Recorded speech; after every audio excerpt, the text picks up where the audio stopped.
Yo, what is going on, my beautiful brothers and sisters, fellow radiators of love?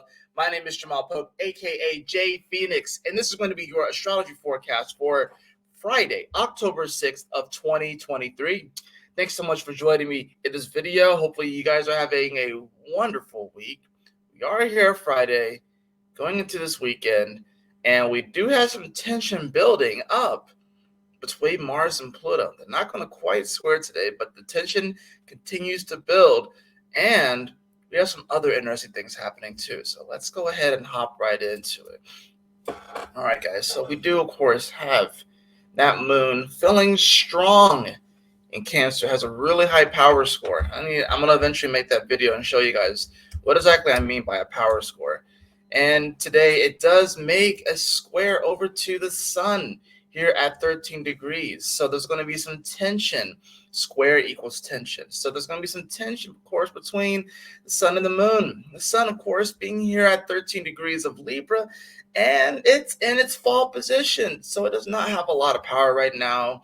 Whenever a planet is in fall, the way it kind of almost malfunctions in a way. You know what I'm saying? So, and then, of course, you have a moon that's in its domicile and its home in Cancer.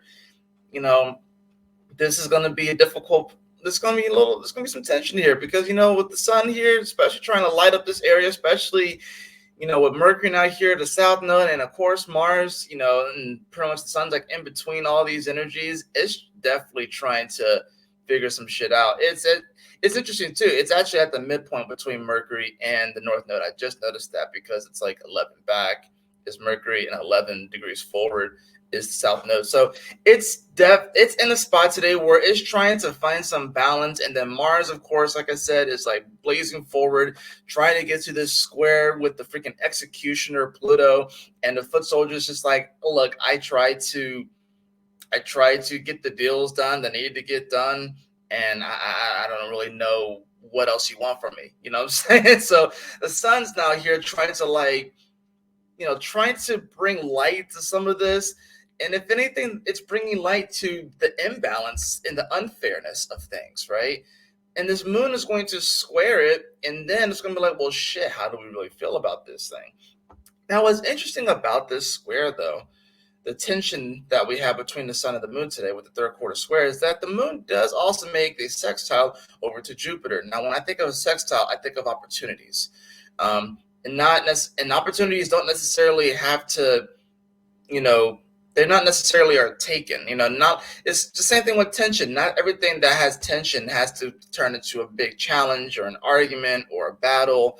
Same thing with opportunities. So there can be an opportunity that arises today with that moon sextiling over to Jupiter. And like I said, with moon having the higher power score here, it's going to be about whether or not we really feel like we are worthy, with Jupiter here in Taurus, whether or not we feel like we are worthy of this opportunity. Because even though there's this square here, even though there's some tension building, even though we are realizing that the world isn't fair, not everything is always fair, that there's going to be some challenges, that there's, diplomatic relationships are breaking down. Freaking the Speaker of the House here in America got removed for the first time ever. It's never happened before. So what would happen? Not saying that this would happen, but what would happen if something just catastrophically happened to the president and the vice president? Like, the Speaker of the House is the third in line, so we're in that weird of a spot, right? And, I know I'm talking mainly about America, so if you're in another country, it's like, well, how does that affect me? But I'm trying to say, though, like, things that happen in America do affect other countries. Like, it's just, I don't know how that is. I felt like that our main two exports in America is entertainment and politics. I don't understand why. And the politics is more from like an entertainment standpoint, but there's a reason why the world looks at America's politics. So whatever happens here, it does end up affecting the whole world. It's so crazy. So, and just take a look at in your personal life too, especially when it comes to like your relationships. You'll see that, things aren't necessarily going to feel the most balanced in your relationships, but where can you find the harmony? Where can you find the peace there? This is about, not taking every little thing to heart, not blowing up every little thing, not taking everything so personally, and doing your best to work these things out. You know what I'm saying? So like, this is a time where we can take what may be a yellow flag and just project this idea that it's a giant red flag. You know what I'm saying? We could take even green flags and make them into red flags right now. For green flags that we normally are okay with, but then maybe we get in our head or we listen to someone else's idea of it and we allow them to influence our thoughts and our behaviors, and then we end up acting out of character. That's the thing about this too. So now the sextile, like I said, the Jupiter, like I said, it allows for this opportunity for us to really see our worth and know our worth and know our value. Even though Jupiter is retrograde, it's about, it's like realizing that, hey, we are actually worthy of it. So this is a day where we can, start to feel our worthiness, right? It's like, hey, we are worthy of this goal, this plan, whatever it is that we're moving towards. It's interesting too. We just had all that energy in Virgo, and now there's nothing in Virgo. Now it's not going to last, but now there's like nothing in Virgo. So it's kind of crazy, right? Now, another thing that is interesting too is that by the time that we hit 12:39 p.m. Eastern Standard Time, you will see Venus enter the degree that it retrograded at. It retrograded at 28 degrees, meaning that Venus is going to be coming out of shadow soon, right? And, it's going to be coming to Virgo soon. So that's the weird thing about this Venus. None of us, this is the first time any of us alive, anyone alive, has experienced a Venus solely retrograding in Leo. None of us experienced this. This was the first time that any of us has experienced this in our lifetime, right? Now, ironically, Venus in Leo has a decently okay power score, right? Venus, I would say, is pretty neutral in Leo. If anything, it may have like a little bit of extra juice, but because this was a retrograde, because this was a Venus that was stressed and it freaking squared Jupiter 3 times and it squared Uranus 3 times. It wasn't exactly, just because the power score was high doesn't mean that it didn't experience quite a bit of tension, right? Quite a bit of tension that this Venus experienced. Now it comes out of shadow. Very, very soon this weekend, it comes out of shadow, and then it goes into Virgo, where it falls. So Venus had a hot girl summer to remember, and then immediately gets into Virgo. And what happened, and this is the interesting thing about it, it's like Virgo comes home, but not really, because home is Libra, but Virgo has to then clean up and take care of all that other stuff. Has to run all the errands, has to vacuum, has to do all the dishes, because she left the dishes in the sink before she went on this vacation. There's probably bugs there and shit like that. So now Venus is about to go into cleanup mode. And Venus doesn't really like to be there, right? Venus much rather be in Pisces, where things are like, she's like on a fantasy cruise or something like that. She's, and off in dream world, dreamland, and she can be, in the shell, you know what I'm saying, right? She can be the pearl in the shell, but now Venus and Virgos, no. She's like, wait, I gotta do the work now? I don't want to freaking break a nail. What about my hair? Is like, no, now she has to get out and do the harvesting. She has to go out and collect the wheat. Venus is going to be out there collecting the wheat in the hot sun and sweaty and musky. That's where Venus is about to go to. So we have maybe a couple of days, maybe a few days of this Venus in Leo. And what's interesting too about it is that once it comes out of shadow, we get like literally 1 degree of a Venus at the edge of Leo.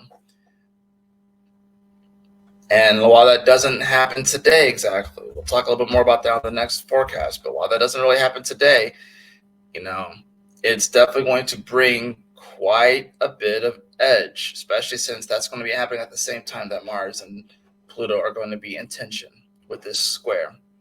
So I will say that at least for Friday, there's some, like I said, there's some tenser aspects with the moon and the sun and this building square between Mars and Pluto. Mars the foot soldier, Pluto's the executioner, and we have to kind of remind ourselves that you know we can make it through these times, even though things may feel awkward, even if we maybe not feeling at 100%. I don't think really anyone's feeling at 100%. Even the stronger planets, what I'm saying? The moon is one of the strongest planets today, while it's in Cancer, but it's going through some tense aspects. Freaking Neptune is arguably the strongest planet right now, I would say. And it's involved in this ongoing yad with Pluto and Venus.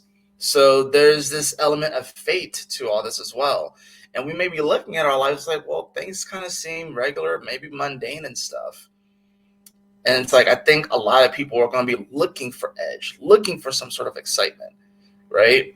Because even when Mars comes into Scorpio, and Mars will be at home, although I'm starting to lean more towards that there's no double rulerships. But Mars does like being in Scorpio. It would much rather be in Scorpio over Libra, that's for damn sure. But then it's going to come to the degree where the eclipses happened last year. So it's like we get out of the woods and then we go right into another woods. That's kind of how it feels right now. And it can be like, yo, when is this shit gonna end? But this is when you have to kind of go within, find your resolve, find your power, and realize that you are far more equipped to handle these energies in these times than you freaking realize. And that humanity has made it through all kinds of crazy ass shit.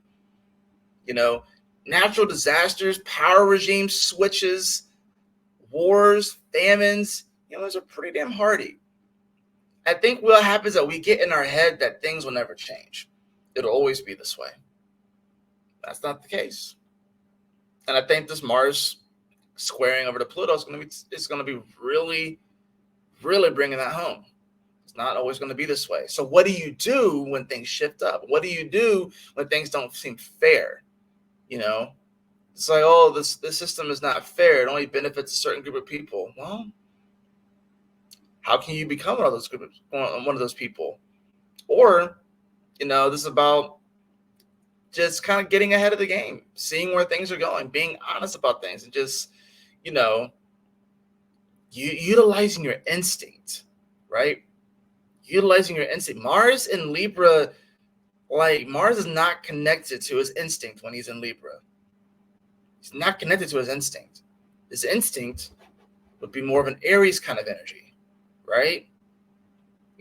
Raw, impulsive, just going for it, wanting to be that leader. Mars and Libra, he might as well be a fish out of water, right? So that's why the actions that we're taking right now and stuff, that's why they feel super off. He'll feel better once he gets into Scorpio. And then, of course, the sun will eventually catch up to Mars, and they will actually conjunct in Scorpio, right? But right now, not quite. Not quite. So if my advice today is to keep calm, cool, collected, kind of the same thing as yesterday, to be fair.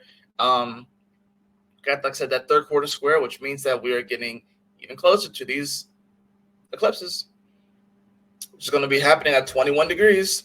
So about a week from now, we're going to get that first eclipse, that solar eclipse, that new moon solar eclipse. And then it's going to be like, well, game on, for real. If you thought things were crazy now, and I looked ahead at some of these power squares and these energies and how they're going to shift and stuff like that. It's going to be definitely, we're going to see some of the craziest, shocking news.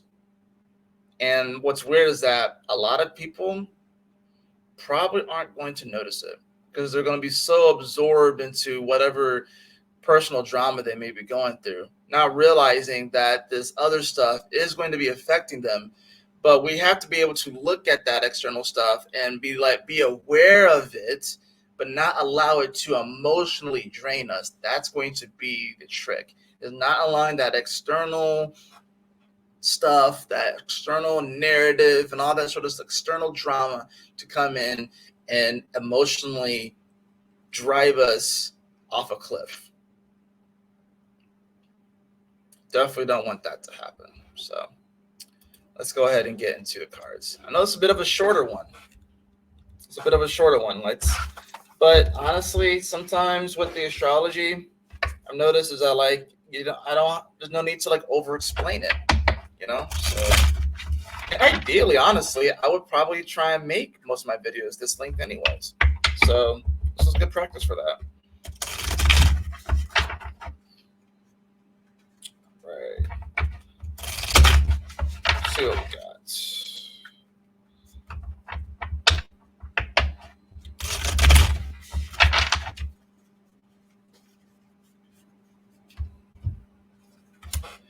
Yeah, we have the Magician card. Yeah, you have all the power to create your life, to be that co-creator. You have all the power to really manifest whatever it is that you want, but it's whether or not you actually believe you're worthy of it, whether or not you actually believe in your own power, whether or not you believe that you are a co-creator, divine spark of the infinite, whether or not you actually believe that. And that's the same, like being the magician, this is beyond just pulling rabbits out of your hat and shit like that and playing with cards. Something like that. No, this is like some actual deep spiritual work. So it's asking are you willing to do that deep spiritual work?